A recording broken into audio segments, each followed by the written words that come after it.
Ya, selamat siang. Assalamualaikum warahmatullahi wabarakatuh. Waalaikumsalam. Wabarakatuh. Selamat siang, Mbak. Ya, kali ini saya akan memberikan kuliah tentang ruang publik dan perilaku penggunanya. Ya, jadi kemarin kalian sudah mengenal beberapa jenis ruang publik atau civic spaces ya, apa ada yang menyebutnya seperti itu selain menyebutnya public space. Kemarin ada beberapa tipe tentang public spaces. Sekarang kita membahas tentang bagaimana kaitannya dengan perilaku pengguna. Ya, ini kita perlu tahu bahwa kemarin yang kalian pelajari itu adalah setting fisiknya, ya kondisi fisiknya yang kita pelajari kemarin. Untuk yang sekarang ini adalah yang kalian pelajari adalah bagaimana sosialisasinya, ya apa pokok sosialnya, sosial aspeknya, pokok sosialisasinya, ya sosial aspek yang ada pada satu ruang publik, yang terjadi pada ruang publik.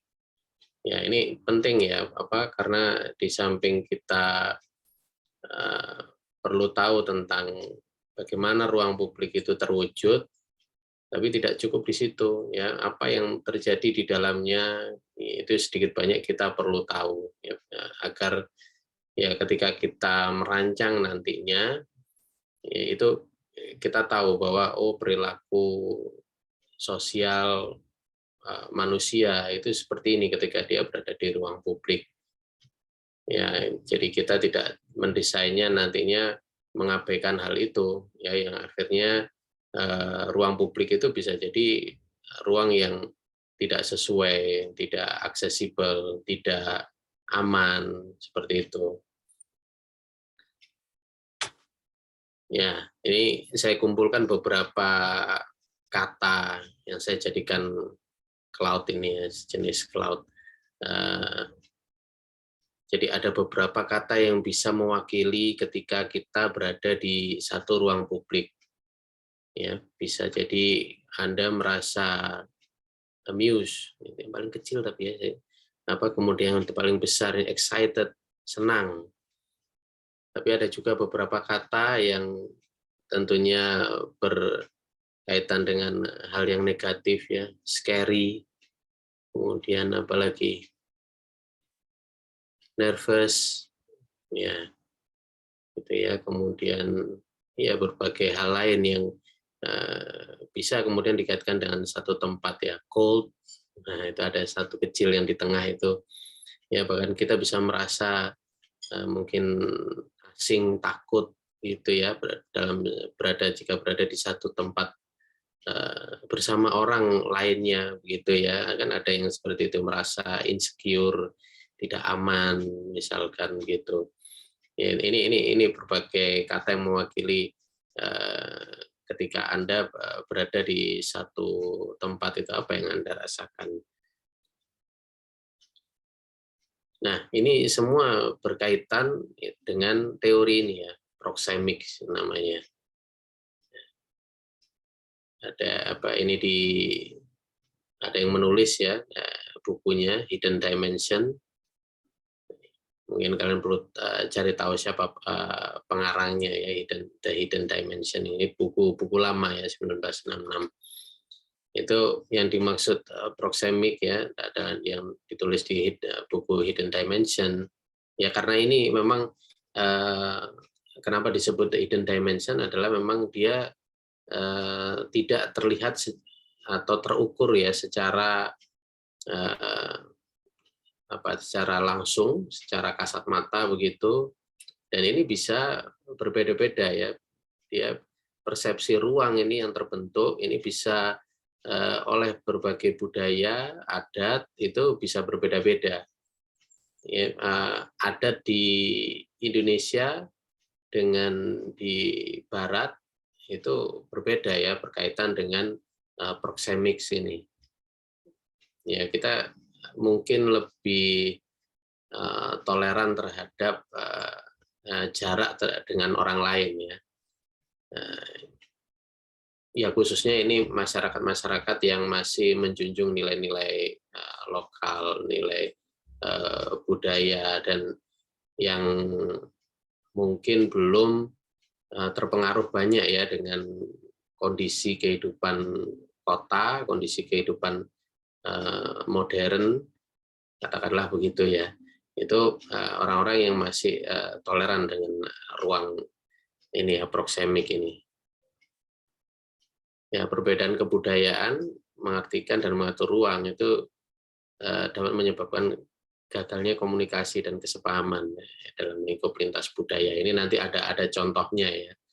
Bagaimana ketika orang dari satu negara, ketika dia berada di negara atau bahkan benua lain, itu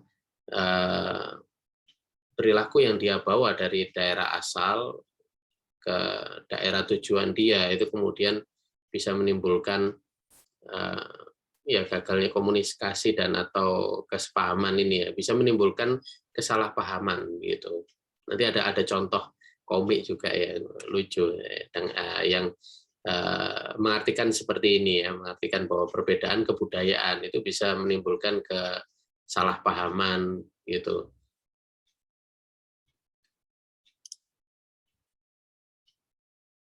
Oke, ini ada Bu Faiz. Selamat datang Bu Faiz.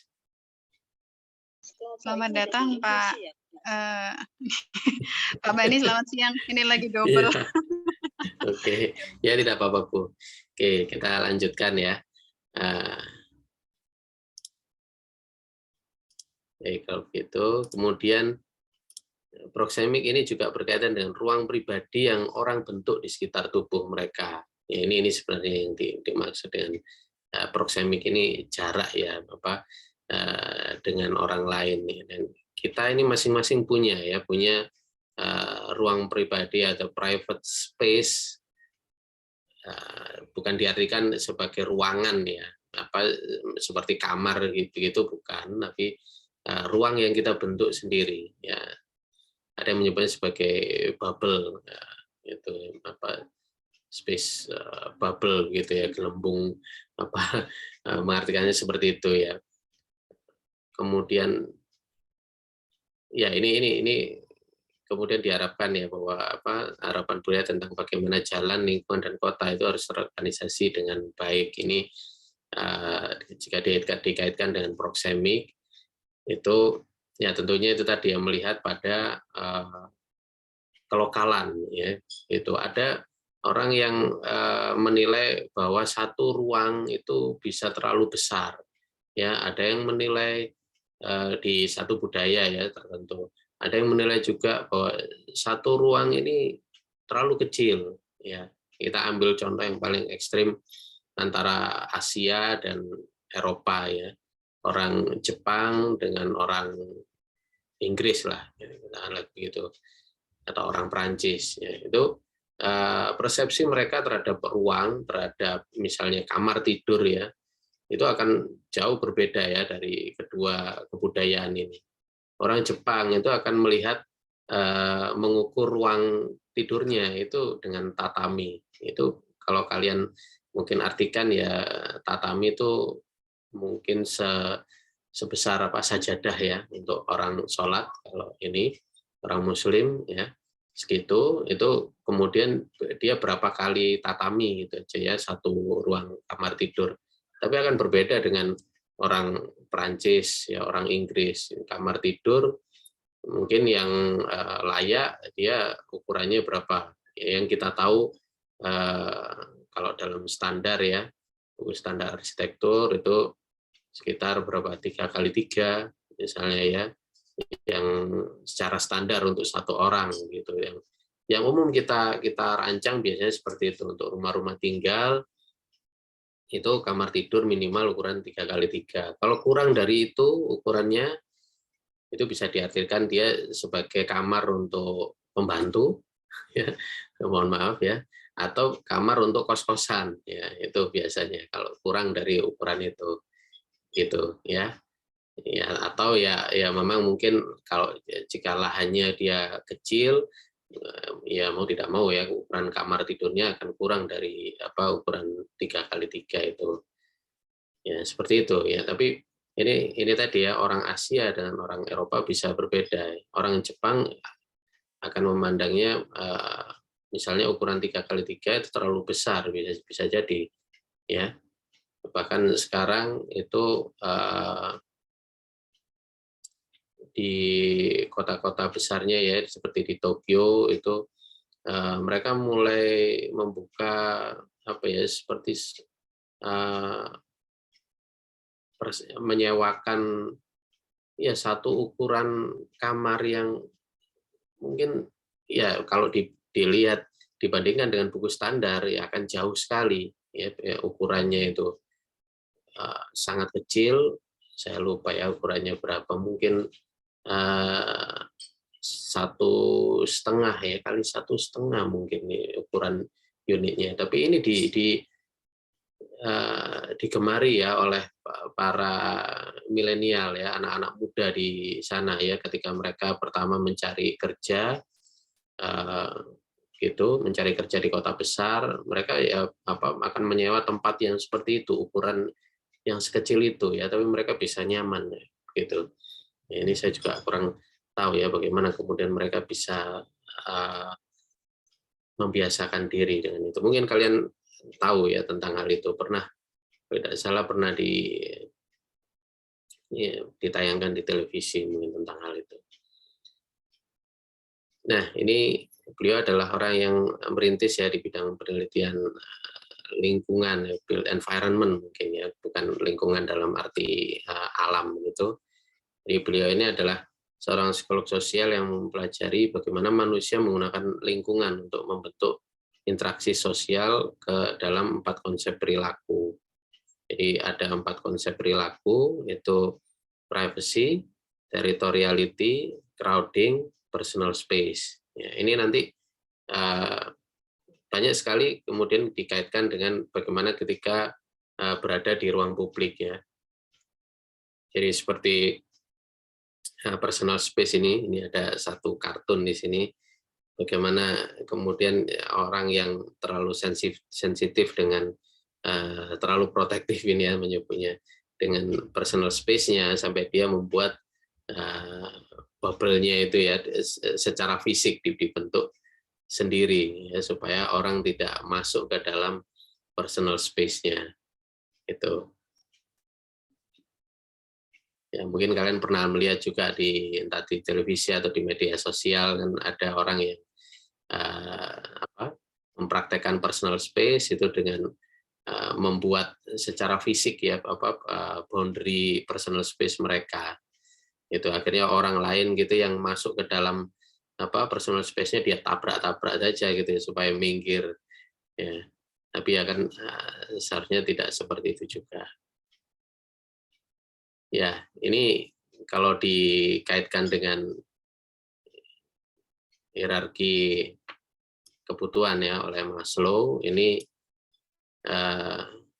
ya kita bisa kaitkan ya bagaimana kemudian ya yang paling bawah sendiri sebenarnya ya, itu kita mengartikan personal space ini mungkin masuk pada ini rasa aman ini ya. Jadi sama dengan pekerjaan, penghasilan mungkin seperti itu ya. Kemudian bagaimana masuk ke pertemanan ya, yang lebih kalau dikaitkan dengan space itu bisa lebih luas lagi, dan ya tentunya semakin ke atas ini dia harusnya ya semakin membuka diri gitu ya. Kalau kalian ingin menunjukkan kepribadian kalian misalnya ya, menunjukkan tentang pencapaian gitu ya, itu kita harus membuka ruang pribadi kita lebih luas gitu ya. Tapi ada yang mungkin ya mengartikannya tidak seperti itu ya. Kalau ruang pribadi saya ya tetap Pak ya, itu ya hanya untuk urusan yang ya tentang diri saya juga, tapi tidak terlalu personal mungkin begitu ya. ya, seperti pencapaian dan segalanya ini bisa kemudian dikaitkan dengan bagaimana kalian menggunakan media sosial ya untuk menunjukkan sampai di mana sih kalian ingin menunjukkan diri kalian gitu ya. Ini memang zaman sekarang ini kebutuhan sosial sudah sampai ditunjukkan seperti ini ya, dikaitkan dengan aplikasi apa yang kalian gunakan gitu. Nah, kita masuk pada yang pertama ya, 4 tadi itu 4 konsep perilaku. Jadi yang pertama adalah privacy. Ya, privacy ini yang dimaksud adalah proses saat seseorang membuat dirinya leluasa atau tidak leluasa untuk dihubungi orang lain.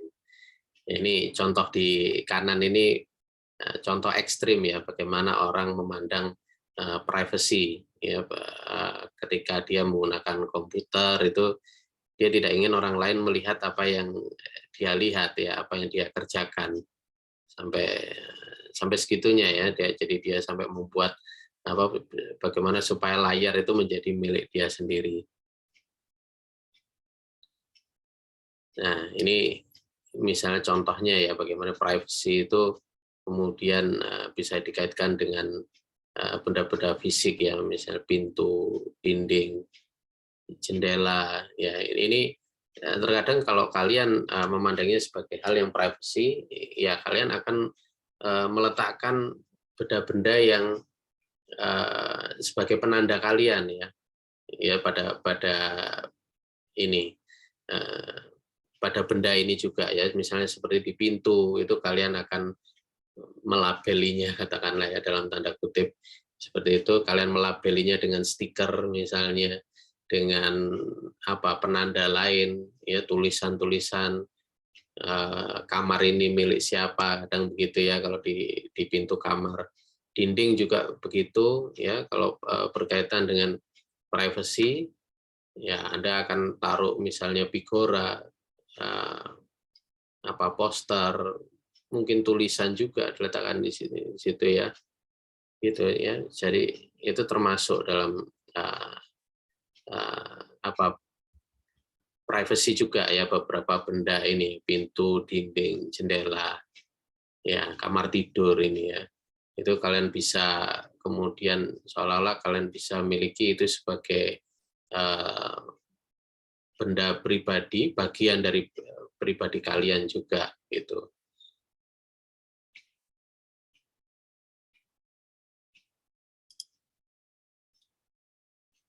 Ya, kemudian masuk ke territoriality. Ini sebenarnya berkaitan dengan ini ya, insting binatang ya, adalah konsep membuat ruang dengan kepemilikan ya, baik itu nyata rumah kita atau dianggap dipersepsikan itu milik kalian ya. Misalnya meja studio itu ada memang ya, mungkin 1-2 orang, tapi seharusnya kalian semua ya.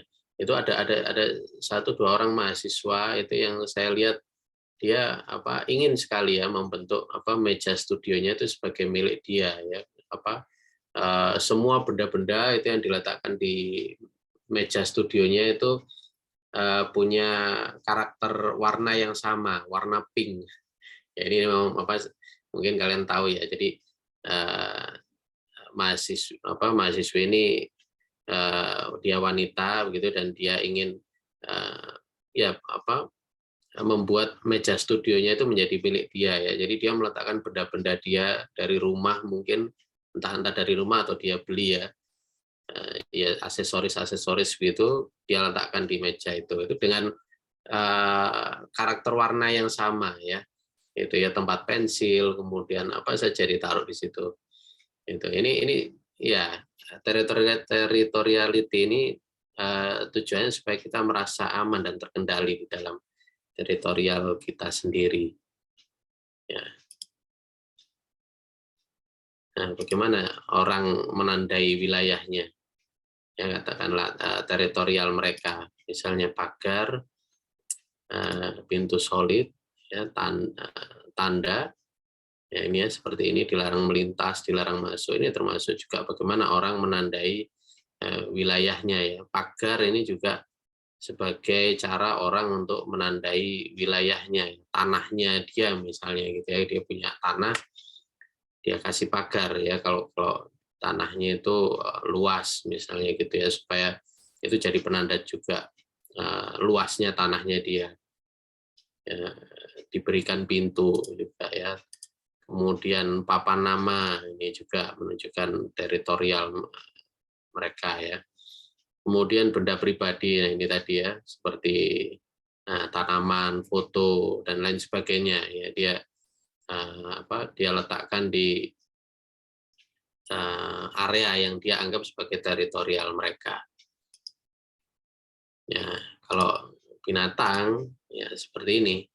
Ya, contohnya seperti gambar di samping ini, bagaimana mereka menandainya ya, biasanya dengan ya kalian tahu lah ya, bagaimana anjing menandai wilayahnya atau benda di satu benda ini ditandai sebagai wilayahnya dia, gitu.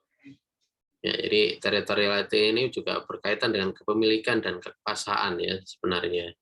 Ya, beberapa tempat yang disediakan untuk orang-orang yang berkuasa. Nah, ini juga ya untuk menunjukkan kekuasaan. Ya, pola budaya yang berbeda. Ini ya, berikut ini adalah contoh bagaimana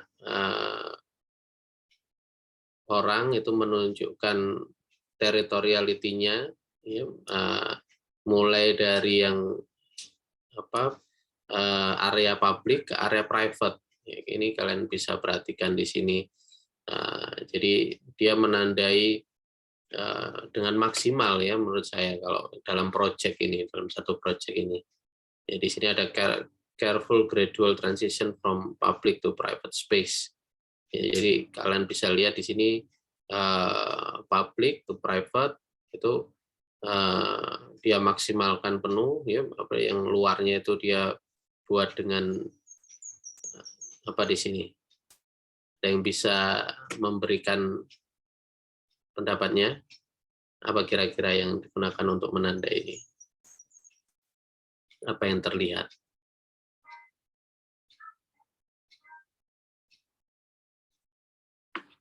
Silakan, ada yang ingin berpendapat? Bagaimana dia menunjukkan gradual transition from public to private space?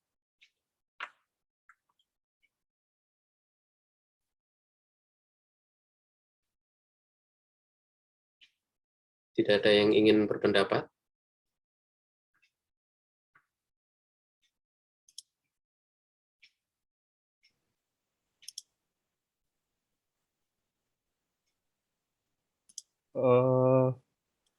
Kalau saya boleh jawab, mungkin warna, Pak.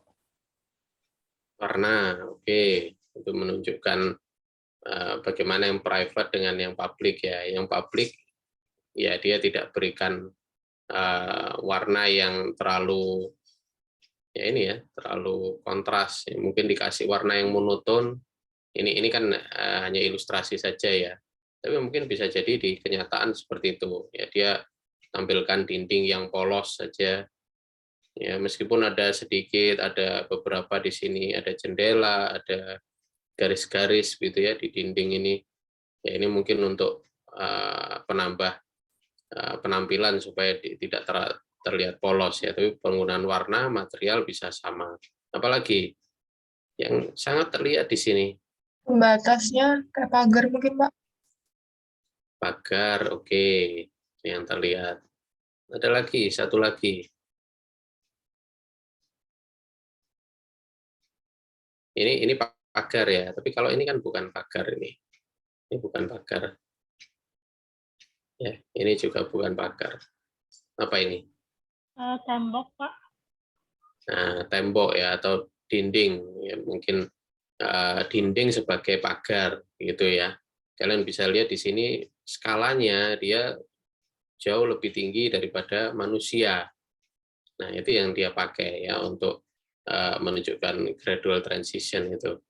Jadi Anda bisa menggunakan dinding, tembok itu yang lebih tinggi dari tinggi manusia, katakanlah 2 meter lebih ya, 2,5 meter mungkin, itu untuk menutup akses ya bagi manusia dari luar ke dalam.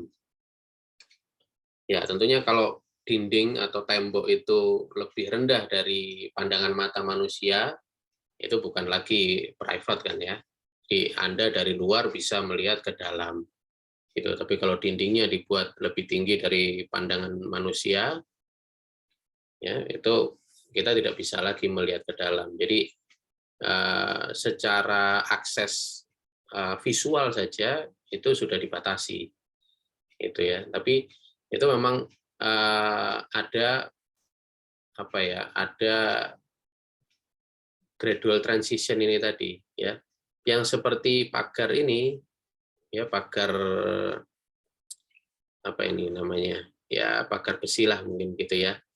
Nah, karena dia terlihatnya seperti ini, berarti secara visual dia tidak dibatasi, ya secara fisik saja yang dia dibatasi ya, secara akses secara fisik saja dibatasi, tapi secara visual dia tidak dibatasi. Nah, jadi itu gradualnya ya. Jadi ketika Anda berada di sisi dinding ini, Anda tidak bisa melihat ke dalam, tapi ketika berada di luar pagar ini Anda bisa melihat ke dalam dan bisa melihat, oh di sini ada ruang di dalamnya. Ini mungkin ruangan ini hanya untuk orang-orang yang tinggal di dalamnya, kan begitu. Dari aspek bentuk juga ya, ini juga sebenarnya gradual transition juga menunjukkan itu, bahwa ruang-ruang yang di dalam ini yang dipakai oleh para pemiliknya, meskipun ini ruangnya dipakai bersama ya, tapi dia sebenarnya tidak untuk konsumsi orang luar juga, gitu ya. Jadi bentuknya ya dia buat dengan bentuk yang lebih dinamis, katakanlah gitu ya. Tapi sementara ruang-ruang yang dibentuk di luar ini kaku, gitu, dibentuk oleh dinding-dinding yang lurus ini. Tapi yang di dalam dia ruangnya, dia di samping warna ini ya, bentuk ruangnya juga dia dibedakan dengan bagaimana dinding yang ada di luar ini. Nah, ini kalau dari isometri ya, jadi lebih terlihat lagi ruang-ruang yang ada di satu kompleknya ini, ruang-ruang bersamanya itu dibuat berbeda ya bentuk ruangnya itu. Ya ini juga agar tercipta kesan ya bahwa ruangan ini adalah milik bersama gitu. Jadi dibuat melingkar begini ya, melingkar terpusat supaya orang-orang yang berada di dalam unit-unitnya ini ketika dia keluar dari unitnya dia merasa bahwa ini sebagai ruang bersama gitu. Tapi berbeda lagi dengan ruang publik yang ada di luar dari kompleksnya ini. Ya, dia menggunakan dinding-dinding lurus ini. Ya mungkin GS-nya 0 kali ya. Jadi karena ini kalau dilihat dengan jalan itu kan seperti tidak ada garis sempadan. Ya, bisa jadi garis sempadannya 0.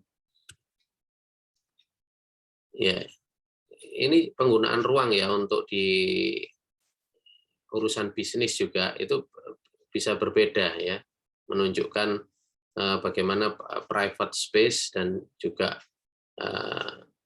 yang lebih publik, katakanlah begitu, ini tapi dikaitkan dengan bisnis ya, dikaitkan dengan kekuasaan. Jadi misalnya kalau seperti di Amerika, ya itu bosnya yang ada di sana, ya dia akan menempati ruang di pojok ya, di lantai paling atas.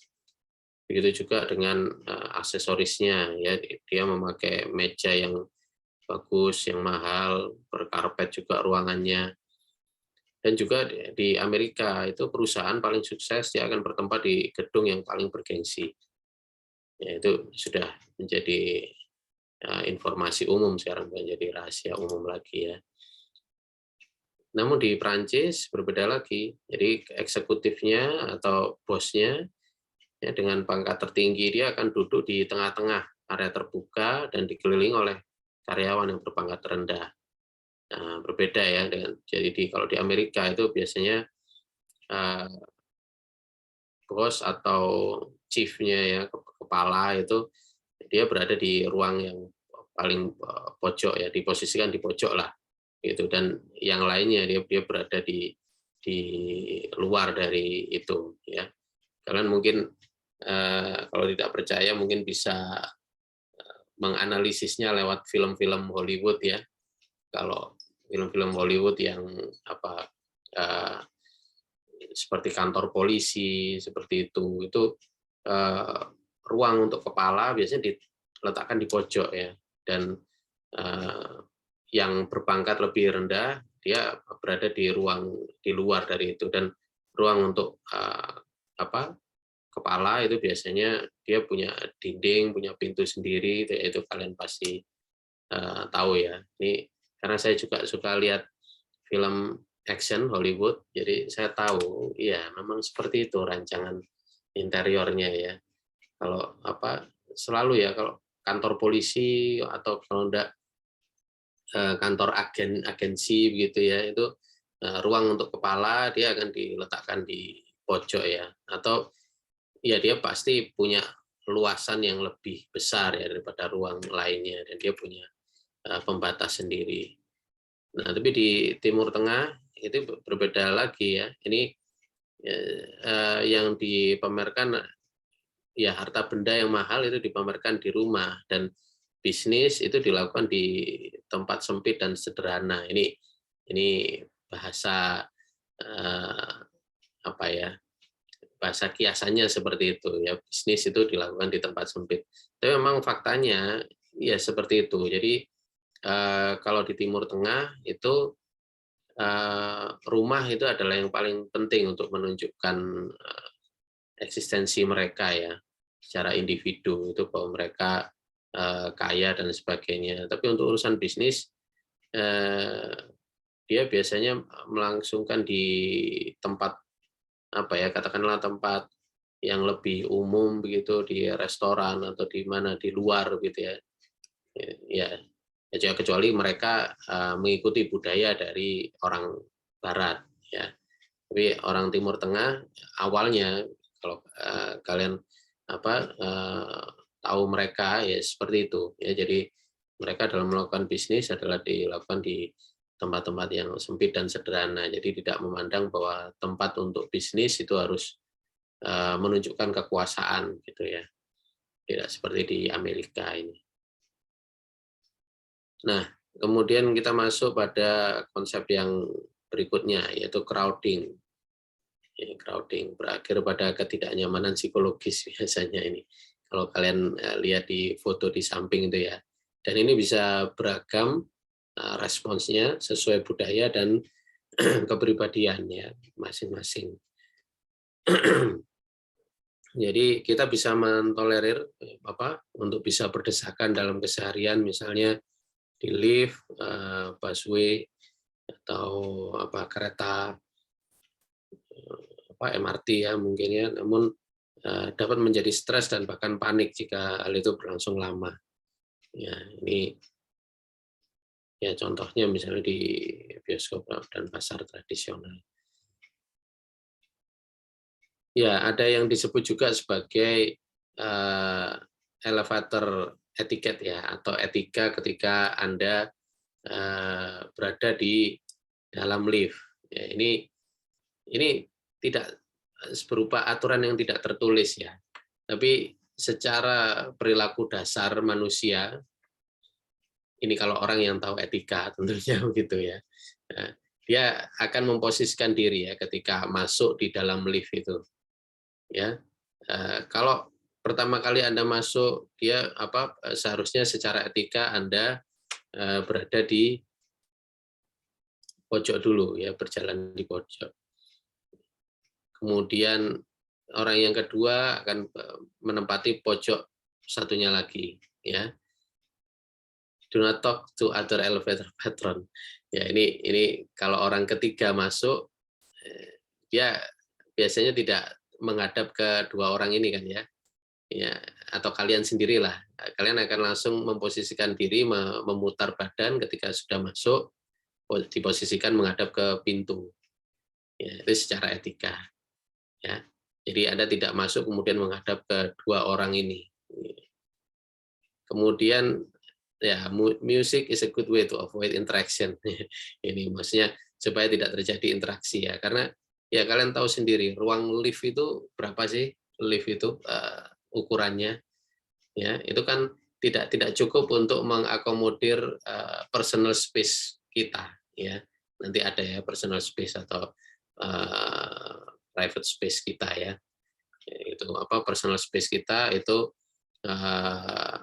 kira-kira ukuran diameternya 1 meter ya kalau dari kita ya, itu 50 cm ya secara jari-jari dari kita ya. Dan biasanya di dalam lift itu bisa berdesakan ya. Dan juga secara etika ini do not make eye contact with others gitu. Nah, makanya ini seperti apa ilustrasi di kanan ini biasanya kemudian semua orang ya ketika ingin menghindari interaksi mereka akan semua melihat ke mana ini ke atas ya. Melihat apa kira-kira? Pasti tahu kan ya? Ya, lihat nomor lantainya ya. Biasanya kalau lift di Amerika itu dia ada apa nomor 1 sampai sekian begitu ya berjajar di atas pintu lift itu. Tapi kalau di Indonesia jarang sekali ada lift yang seperti itu. Biasanya ditaruh di atas panel ya untuk apa display untuk menunjukkan lantainya ya, lantai keberapa gitu. Ya ini etikanya ya sampai seperti itu ya. Tapi terkadang ada juga yang tidak mengikuti etika ya orang-orang yang masuk ke dalam lift itu.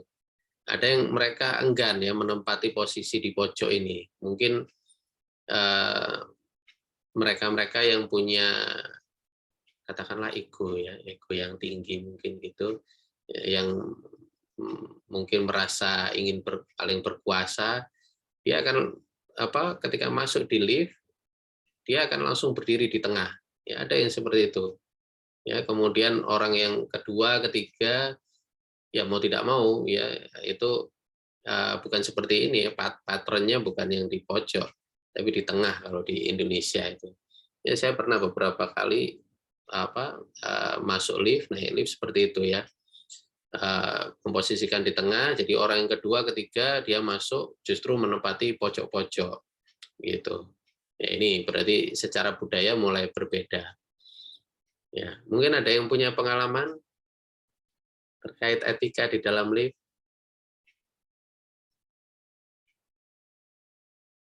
Tidak ada yang mau sharing? Mungkin Ya, biasanya silakan. kalau misalnya ke mall-mall gitu juga Pak, apa ya kayak mungkin nggak tahu ya, nggak ada yang ngajari, tapi secara tidak sadar kayak mungkin nggak ngomong sama orang atau nggak melakukan kontak mata gitu sih Pak, kalau saya. Ya, memang ini memang tidak ada yang mengajari kalian ya, atau memang dari orang tua kita ya untuk mengajarkan bagaimana bersikap sopan terhadap orang lain, yaitu yang akhirnya kita ikuti ya, gitu biasanya. Ya, tapi itu tadi ya, kalau ada juga yang orang-orang yang ya mungkin tidak tahu ya, memang tidak tahu bagaimana etikanya di dalam lift ya. Jadi atau mungkin mereka merasa sebagai bosnya mungkin gitu. Jadi ada yang tidak mengalah ya, katakanlah begitu ya. Jadi ada yang tidak mau mengalah. Dan kalau kalian ada satu lagi ya, kalau di Singapura itu penting sekali ya. Jadi Anda kalau secara etika ketika berada di depan lift atau di depan pintu MRT ya, kereta, itu tidak boleh di depan langsung ya. Ketika Anda menunggu untuk masuk, Anda harus menunggu di kiri dan kanan dari pintu itu. Ya, secara etika Anda harus mempersilahkan orang yang ada di dalam lift atau MRT, di gerbong MRT itu untuk keluar dulu. Ya, secara etika kan seperti itu ya, yang baik gitu, secara sopan santunnya itu. Jadi orang yang ada di dalam lift itu harus dipersilakan keluar dulu, baru setelah itu kita masuk ya. Tapi kan tidak seperti itu biasanya ya. Kita mungkin atau Anda mungkin pernah mengalami ya ketika berada di lift, ketika di mall gitu, belum keluar ya, orang lain udah mau masuk gitu. Ya, itu kan secara etika kurang baik ya, seperti itu. Ya, tapi ya jadi ya tentunya kalian tahu ya bagaimana harus bersikap yang baik itu. Ya terkadang orang-orang yang itu tidak sabar ya untuk mau masuk ke dalam lift itu, mungkin mereka takut diduluin gitu ya. Jadi mereka bergerumpul di depan pintu yang akhirnya kita mau keluar itu juga susah ya. Kita tidak diberikan jalan untuk keluar. Jadi kita keluarnya harus melipir bahasa Jawanya itu, bahasa Indonesianya kita harus minggir gitu ya, cari celah di kiri dan kanan dari pintu lift itu supaya kita bisa keluar. Gitu, karena yang di depan pintu itu sudah buru-buru mau masuk. Ya, itu terkadang itu kita alami ya. Saya sendiri juga pernah mengalami tentunya. Nah, ini for interpersonal distance space bubbles ya, bahasa Inggrisnya space bubbles atau kita menyebutnya sebagai ruang personal ya, personal space. Itu ada ukuran-ukurannya ini, yaitu tadi ya saya bilang jarak intim ya, jarak paling personal ya itu 0 sampai 0,45 ini secara jari-jari. Oh, berarti yang saya sampaikan tadi lebih dalam lagi ya, bukan personal space-nya. Jarak personal itu 0,45 sampai 1,2. Berarti kalau secara bubble diameter itu ya, itu diameternya 2 ya. Lingkaran 2 meter, kita berdiri di tengahnya. Itu jarak personalnya seperti itu. Nah, ini jarak intim ini biasanya untuk aktivitas pribadi. Ya, jadi kalau ada orang yang masuk ke dalam jarak ini, ya namanya juga disebut jarak intim ya, ternyata kalian tahu. Yaitu adalah orang-orang tertentu ya, itu kalau sampai masuk ke dalam ruang ini ya, itu ruang yang jauh lebih personal lagi. Kemudian jarak personal ini ya 0,45 sampai 1,2 itu biasanya aktivitasnya ya, sepanjang tangan kita ya, dan atau berjabat tangan ini. Kemudian jarak sosial 1,2 sampai 3,6 itu adalah untuk urusan pribadi, berkumpul, kemudian mengatur duduk. Kemudian jarak publik ya lebih luas daripada jarak yang kita jangkau, yaitu tidak perlu berhenti dan berbicara ya, sedikit interaksi pribadi ya, ini sudah ruang publik ya gitu ya. Kita tidak perlu berinteraksi maksudnya ya dengan orang lain untuk jarak publik ini. Gitu. Ini ada komik sedikit untuk kalian ya. Gitu. Nah, ini Snoopy ya. Dia menyebut body space ini. Gitu. Nah, ini juga salah satu ilustrasi bagaimana proxemic itu dibuat grafisnya ya. Jadi intimate space, kemudian personal space, social space, ya, sampai kemudian public space. Nah, jadi kalau kemarin ya kalian mempelajari tentang public space, nah, berarti minimal ya public space itu dia punya diameter 7,6 meter. Ya, bisa dibilang seperti itu ya, untuk satu orang gitu. Itu masuk public space. Ya, jadi ini adalah jarak ketika orang yang tidak saling dikenal, katakanlah begitu ya, itu bisa bertemu. Itu jaraknya 7,6 meter ya, antar orang itu. Ya, ketika kita berada di ruang publik ya bisa jadi orang itu akan masuk ke ruang sosial kita gitu ya, atau bahkan mungkin ya sampai sekian ya, sampai ke personal space kalau memang tempat itu akhirnya menjadi padat gitu ya. Ya seperti tadi itu, seperti di crowding tadi ya, di dalam lift atau di dalam gerbong kereta api gitu.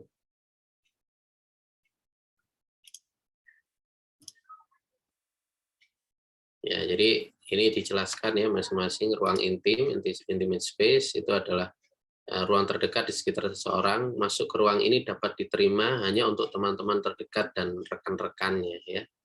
Itu. Kemudian untuk ruang sosial itu ruang di mana orang merasa nyaman melakukan interaksi sosial rutin dengan kenalan serta orang asing. Ya. Ini tentunya kalau ini untuk keluarga juga itu bisa masuk ke intimate space ini ya. Anda dengan orang tua, dengan kakak adik itu ya, bisa berinteraksi di dalam intimate space ini. Tapi ketika dengan di luar dengan teman-teman Anda, dengan mungkin dengan dosen, bapak ibu guru, nah itu masuk ke ruang sosial ini ya. Ruang publik itu adalah ruang di luar orang akan berinteraksi secara personal dan biasanya tidak dikenal. Nah, ini kalian bisa lihat ilustrasi di sini bagaimana orang-orang itu menempati posisinya sendiri-sendiri, meskipun tidak saling mengenal, ya dia mengatur jarak, katakanlah begitu, memberikan jarak sebisa mungkin. Ya, meskipun dia 4 orang ini berada di satu bangku yang digunakan bersama-sama.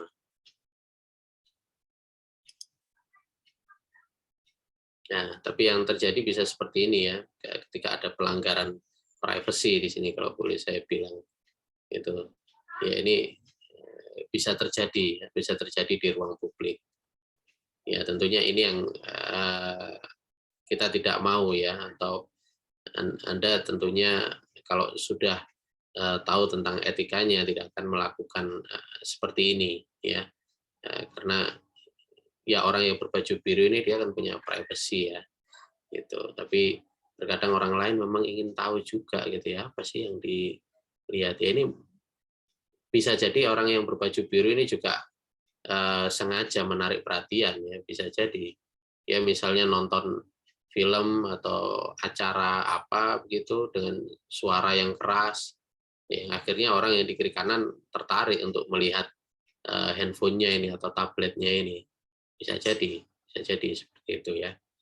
Itu ada kesengajaan untuk menarik perhatian, bisa jadi.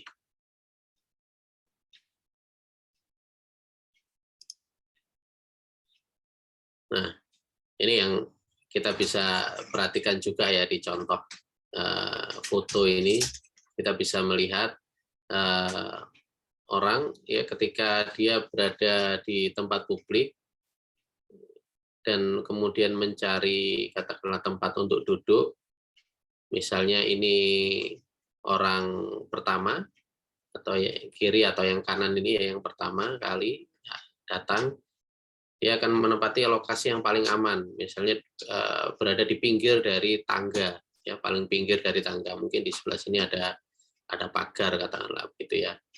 Kemudian yang orang yang kedua, dia juga akan mengambil posisi yang sama, ya, dia akan berada di sisi satunya dari tangga itu.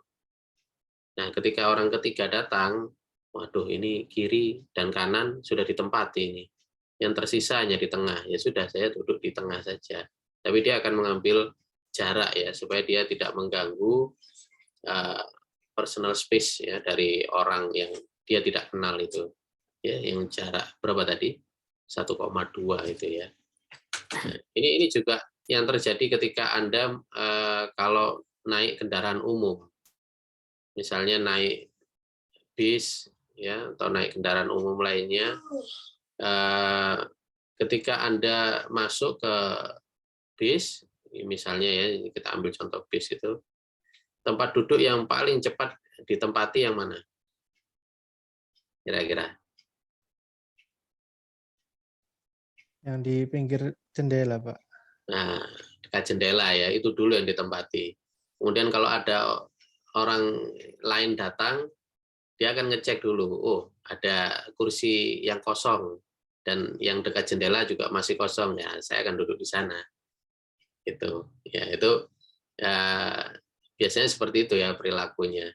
Kemudian orang ketiga dia masuk, oh masih ada lagi, sampai kemudian tidak ada sisa lagi yang di dekat jendela, ya dia akan memilih yang mana kira-kira, ya, yang paling depan atau belakang mungkin ya.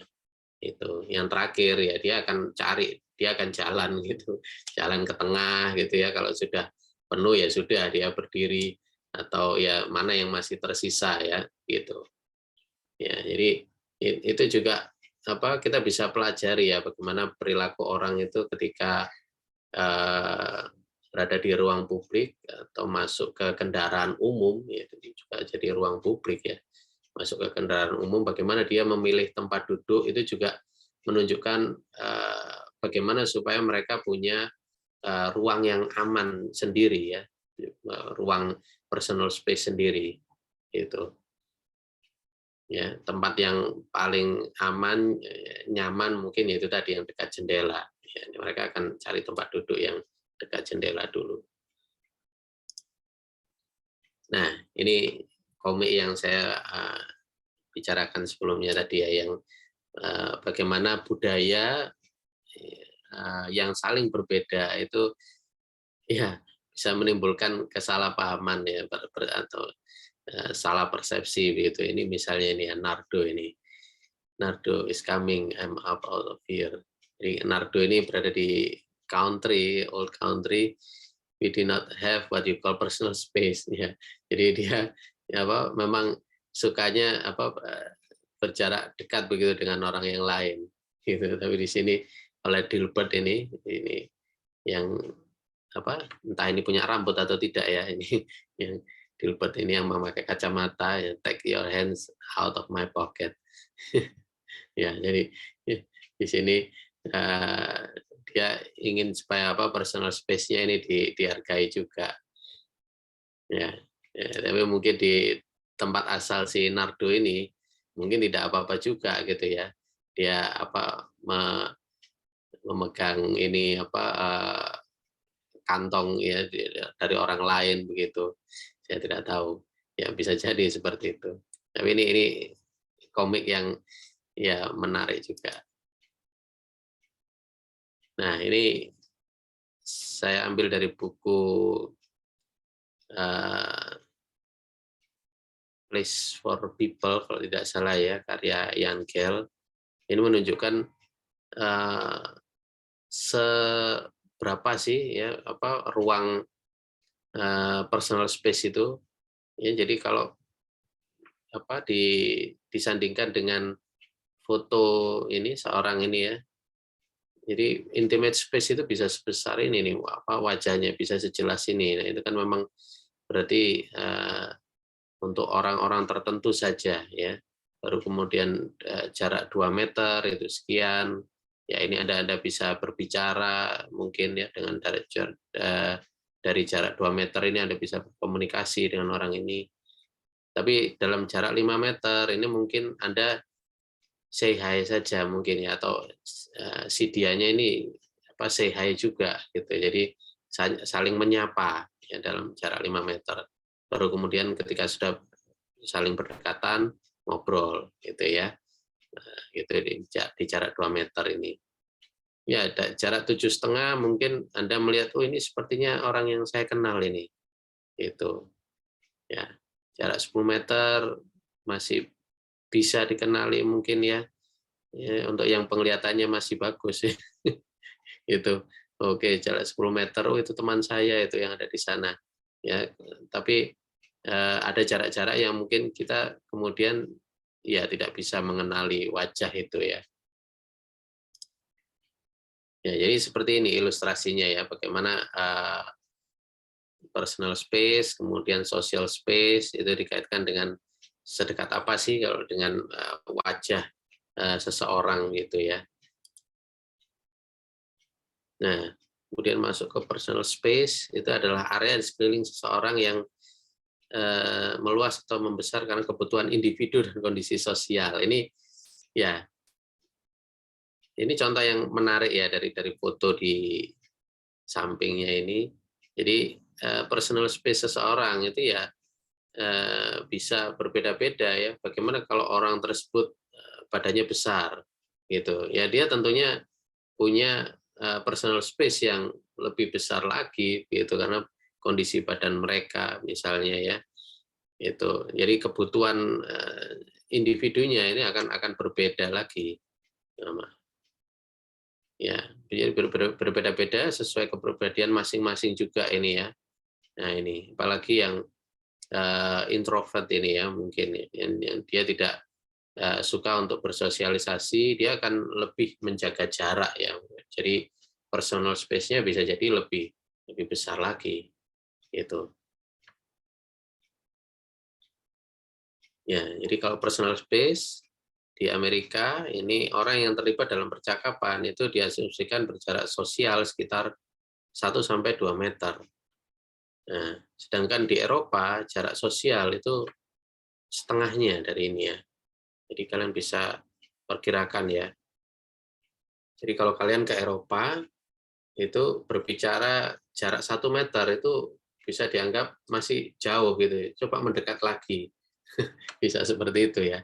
Makanya di Eropa ya di ruang-ruang publik di Eropa itu banyak sekali digunakan untuk kafe-kafe outdoor yang kalau kalian perhatikan itu ukuran mejanya itu kan kecil-kecil ya.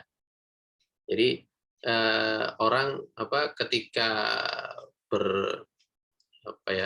berkomunikasi ngobrol gitu itu jaraknya bisa pendek ya jaraknya bisa dekat gitu ya antar satu dengan yang lain gitu. Jadi tidak 1 sampai 2 meter ini itu jarak sosialnya bisa setengahnya. Nah, ketika orang Amerika ini bepergian ke luar negeri ini sering merasa terdesak untuk mundur ya dari mitra percakapan yang nampaknya terlalu dekat gitu. Jadi orang Eropa itu biasa ya jarak kurang dari 1 meter untuk berbincang-bincang, ngobrol itu biasa, tapi bagi orang Amerika tidak. Mereka punya persepsi personal space-nya sendiri gitu. Jadi secara kultur bisa berbeda ya.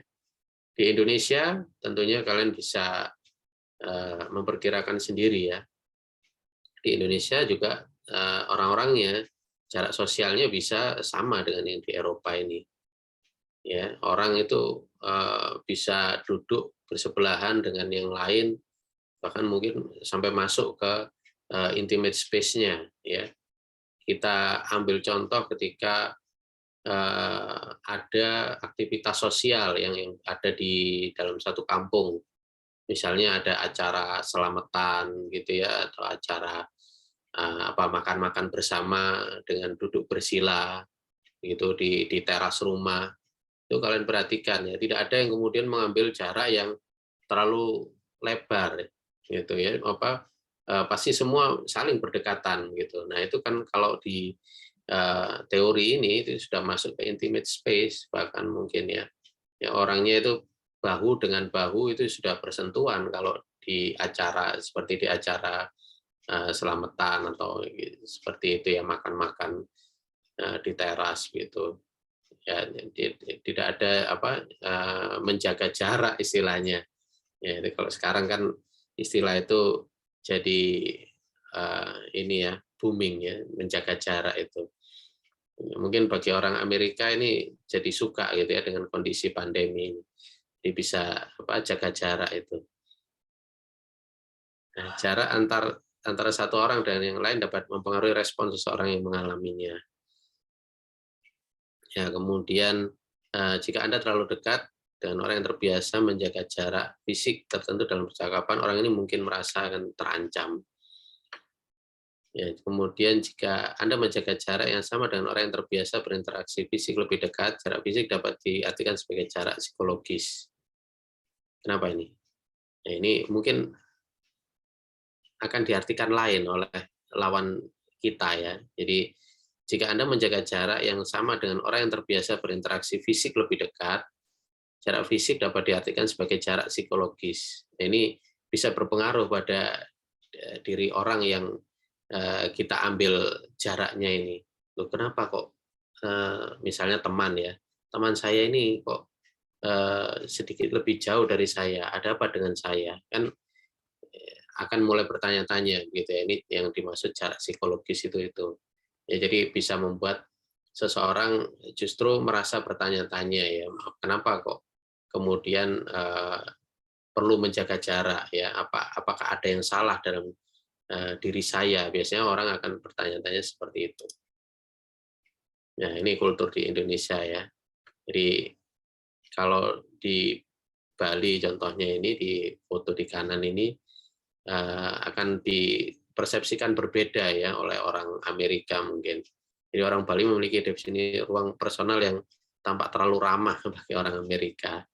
Ya, jadi mungkin di Amerika itu tidak lazim ya melihat seperti ini. Jadi kasih sayang lawan jenis seperti memegang tangan itu dianggap mengganggu. Tapi di sini ini lazim ya sehari-hari. Kalau seperti di Bali ini contohnya, 2 orang atau lebih sama jenis memegang tangan sambil berjalan menyusuri jalan atau meletakkan lengan di bahu ya, seperti 2 anak-anak ini. Itu ya, itu bisa lebih terbiasa kalau di kita. Tapi saya rasa sekarang sudah kondisi sosialnya sudah mulai berubah ya di Indonesia ini. Ya mungkin sudah mulai banyak terpengaruh dari Barat. Jadi ya saya jarang akan melihat ini ya, apalagi di kota gitu ya, orang yang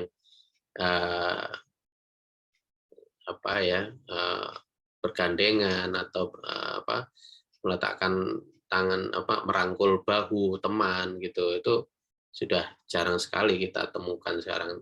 Ataupun kalau ada ya kita akan mungkin persepsinya sama seperti orang Amerika gitu. Ya, mungkin kita punya persepsi yang negatif gitu. Nah, kita masuk pada ruang publik. Ini masih belum ya. Jadi ini contohnya kalau di Indonesia bagaimana kita itu mungkin lebih mirip ya dengan Eropa, orang di Eropa yang ini ruang publik yang bisa saling ruang-ruang personalnya itu bisa saling berpotongan gitu ya, saling terganggu begitu. Kalau di kita tidak apa-apa. Ini contohnya ya, bagaimana pasar tradisional, pasar kaget, ya, ada juga yang menyebut pasar senggol, ya, sampai pasar senggol sebenarnya tidak perlu diberi nama ya, gitu. Ya intinya adalah pasar yang kita interaksinya itu bisa saling berdekatan ya, sampai masuk ke ruang personal kita ya dengan orang-orang lain itu menjadi budaya kita ya, ini seperti pasar senggol ya. Ini juga ya, ini memang budaya kita ya, kita tidak memiliki persepsi personal space yang lebar begitu, tidak seperti orang Amerika. Nah, ini justru yang perlu kita pertahankan ya, ruang-ruang seperti ini ya, ini memang ciri khas budaya kita ya. Justru yang dicari oleh wisatawan itu adalah kehidupan seperti ini ya, kehidupan kota yang ramah gitu ya. Mungkin di Eropa juga seperti ini ya, jadi ramah dengan orang-orang asing begitu ya, tidak merasa harus menjaga jarak. Ini contoh juga pasar senggol di Pasar Beringharjo ya, kalau kalian perhatikan ya. Ini kita terbiasa ya makan dengan orang yang tidak kita kenal itu saling berdekatan ya, tapi kalau bagi orang-orang Barat akan berbeda. Nah, ini di Surabaya ini pasar pagi Tugu Pahlawan. Ini ya tentunya ini perlu diatur ya. Di samping dipertahankan, tapi juga perlu diatur.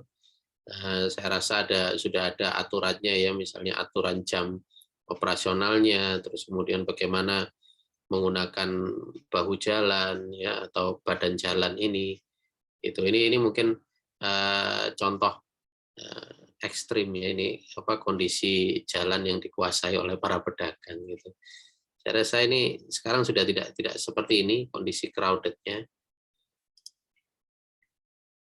Ya, kemudian bagaimana interaksi manusia dengan bangunan ini ya. Tapi pertama saya coba contohkan dulu. Jadi menurut Jan Gehl itu yang terjadi sekarang adalah seperti ini. Yang pertama, bangunan sudah ada, kemudian ada ruang yang dibentuk oleh bangunan itu, baru kemudian ada kehidupan di situ. Ya, ini yang terjadi di kota-kota modern ya. Yang minggu lalu saya contohkan ruang-ruang ini menjadi ruang-ruang yang negative space biasanya. Ya, karena bangunan-bangunan ini dibentuk lebih dulu. Ya, tapi kalau di era klasik itu biasanya ada kehidupan dulu, jadi dibalik ya, baru kemudian dibentuklah ruang yang umumnya mereka pakai ya. Akhirnya ruang ini menjadi dikenali begitu, dan kemudian baru diberi batas. Ya, jadi kalau di secara ini ya, secara klasik itu biasanya yang timbul dulu adalah aktivitasnya, baru kemudian bangunannya itu. Ya, ini yang diharapkan ya terjadi oleh Jan Gehl itu. Jadi seharusnya yang seperti ini ya. Tapi memang kita sekarang sudah mengikuti ya bagaimana cara kota modern itu dibentuk. Ya, akhirnya ruang-ruang yang terjadi biasanya lebih banyak menjadi ruang-ruang sisa gitu ya. Nah, towards a fine city for people, ini menurut Jan Gehl. Ya, jadi ini menunjukkan bagaimana membentuk pedestrian landscape, ya, traffic environment itu yang sekarang terjadi memang ini ya, mobil itu adalah penguasa jalan ya. Tapi kalau di pedestrian environment itu seharusnya yang terjadi seperti ini. Itu ya, ada orang-orang yang bisa menyeberang jalan dengan leluasa, berjalan kaki, melihat sekeliling, menikmati iklim, ya, menikmati kota di malam hari, gitu. Ya, ada yang kemudian disebut juga cycling environment ya. Jadi menurut Jan Gehl itu kota yang cocok untuk manusia itu harusnya kota yang pedestrian friendly, pedestrian environment. Ya, kita bisa melihat aktivitas manusia ketika di pedestrian environment itu jauh lebih banyak ya, pasti ya. Dan Anda punya pilihan kegiatan yang banyak sekali. Tapi kalau di traffic environment itu Anda tidak bisa ya kemudian beraktivitas dengan leluasa. Ya, kalau di cycling environment Anda hanya mungkin bisa bersepeda saja di antara kendaraan bermotor.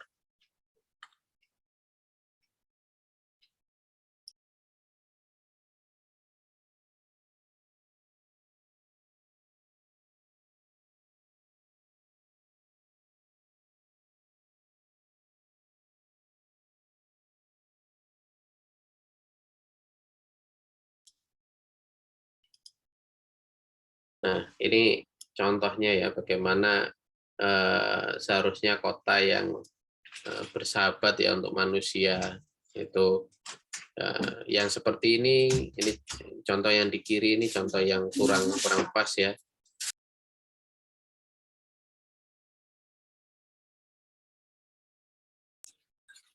Ya, tapi ini bisa jadi ruang di antara bangunan ini bisa menjadi tidak aman ya kalau tidak dimanfaatkan. Ya, seharusnya kan bisa seperti ini ya. Jadi ini contoh yang jelek karena ini tidak mendorong orang untuk beraktivitas di sini, bahkan mungkin merasa takut ya kalau Anda lewat di sini. Tapi kalau kemudian bisa dimanfaatkan untuk cafe outdoor semacam ini, lah ini akan bagus sekali. Ya, ini tentunya dinding-dinding di sisi kiri kanannya juga mendorong orang untuk beraktivitas di ruang ini, ya, ruang di antara bangunan ini. Jadi ruang di antara bangunan ini juga penting, ya. Itu yang memang kita utamakan, ya, sebagai urban designer, ya. Kalau nanti kalian tertarik untuk melanjutkan kuliah di perancangan kota, yang dipedulikan oleh urban designer adalah bagaimana merancang ruang di antara bangunan, ya, bagaimana dia bisa aman digunakan, nyaman digunakan, dan ya tentunya untuk manusia, ya, bukan untuk kendaraan bermotor gitu. Nah, di Good City is not car oriented, tapi pedestrian oriented. Ini kalian perhatikan, ini jalan yang hanya digunakan untuk traffic dengan jalan yang bisa digunakan untuk aktivitas manusia. Ya, kalian bisa perhatikan. Ya, ini contoh ketika satu jalan itu ditutup, ya, dijadikan pedestrian mall namanya, ya, istilahnya itu pedestrian mall. Jadi mall itu maksudnya adalah ada toko, pertokoan di kiri kanan jalan, dan Anda dengan leluasa berada di situ, ya. Itu kita bisa biasanya menyebutnya pedestrian mall, ya, atau nama jalan itu bisa ditambahkan belakangnya dengan sebutan mall, gitu, ya. Ya, seperti di beberapa jalan di luar negeri ada yang seperti itu. Kalau memang jalannya itu ditutup dan difungsikan hanya untuk pejalan kaki, dia akan ditambahkan nama mall, ya.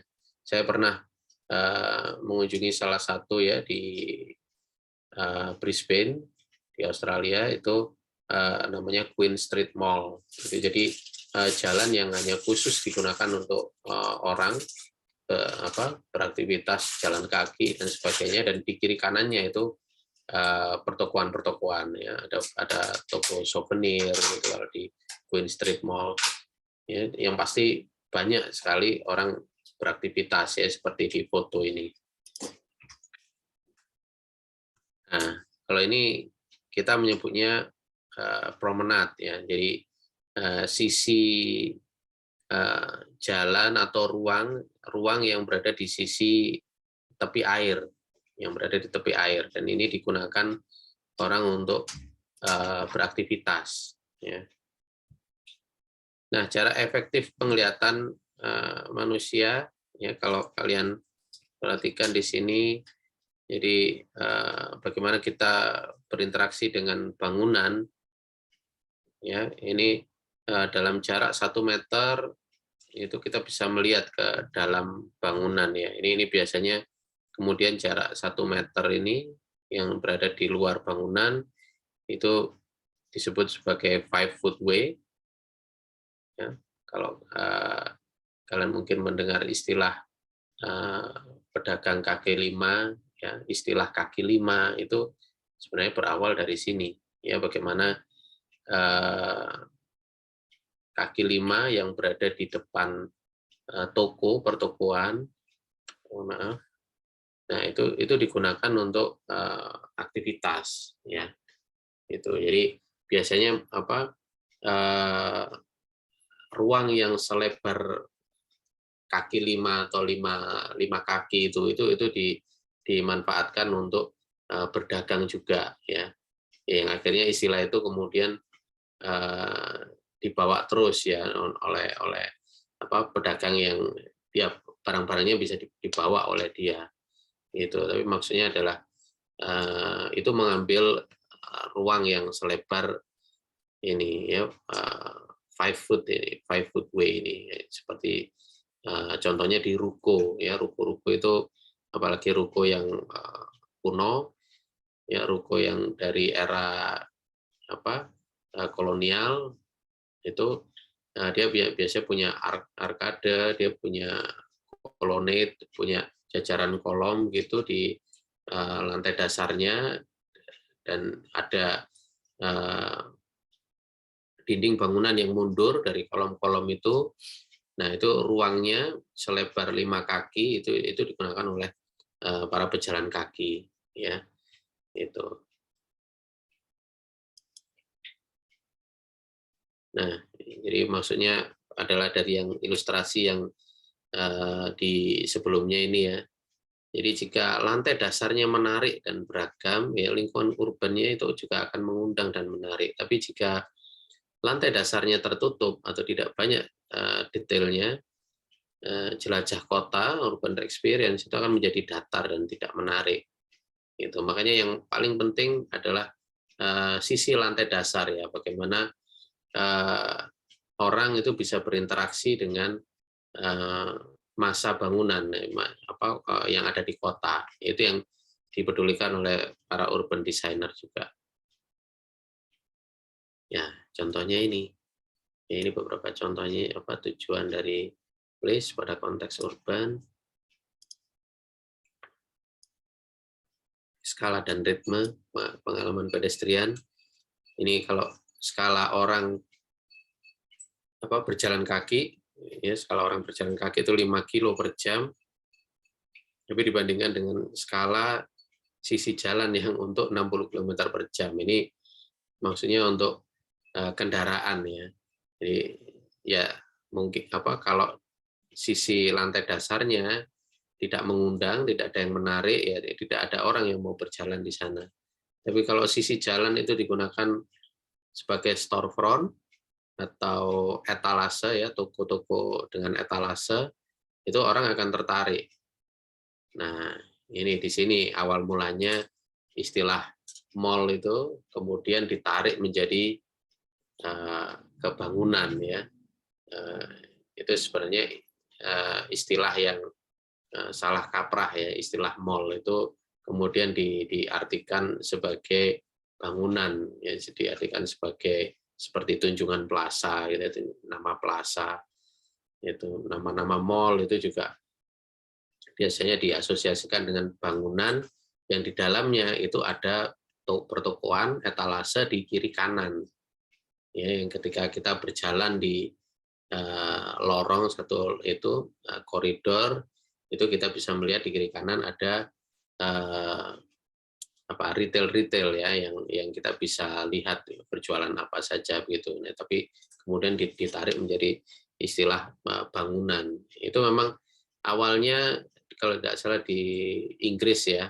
Jadi ada satu jalan di dalam kota yang di kiri dan kanannya itu pertokoan, tapi kemudian lebih banyak dipakai oleh orang berjalan kaki, dan akhirnya jalan itu kemudian diberikan atap ya di atasnya itu. Jadi orang bisa nyaman berjalan kaki di bawahnya tanpa merasa tidak nyaman dengan hujan dan terik panas matahari begitu. Itu kemudian lambat laun istilah itu dikopi ya, dijadikan istilah mall, menjadi istilah mall yang bangunan itu. Nah, ini juga contoh yang kedua, ini tiba-tiba sudah yang ketiga. Jadi transparansi, kesempatan untuk melihat keluar atau sebaliknya. Ini juga penting ya, bagaimana membuat satu tempat itu bisa menjadi aman karena ada pengawasan secara tidak langsung dari dalam bangunan. Ya, kalau dindingnya dibuat transparan seperti ini, orang yang yang di dalam bangunan itu akan mudah untuk melihat apa yang terjadi di luar ya. Sebaliknya yang seperti ini yang kurang pas ya. Ya, kalau dindingnya kemudian masif, tidak ada transparan, tidak ada jendela, tidak ada kaca, orang yang di dalam bangunan ini dia tidak akan bisa melihat apa yang terjadi di luar. Ya, jadi yang diutamakan adalah interaktif seperti ini atau pasif ini. Yang pasif yang kita hindari ya. Bagaimana dinding polos seperti ini itu membuat orang tidak tertarik untuk berjalan di sini dan membuatnya kurang aman ya. Less secure mungkin orang yang berjalan di sini. Jadi seharusnya banyak menarik panca indera ya. Seperti ini ya. Jadi ini yang terjadi di level lantai dasar ya, dari bangunan yang berada di skala kota ya, dia seharusnya menunjukkan ini ya, skala ritme, transparansi, kemudian interaktif, menarik.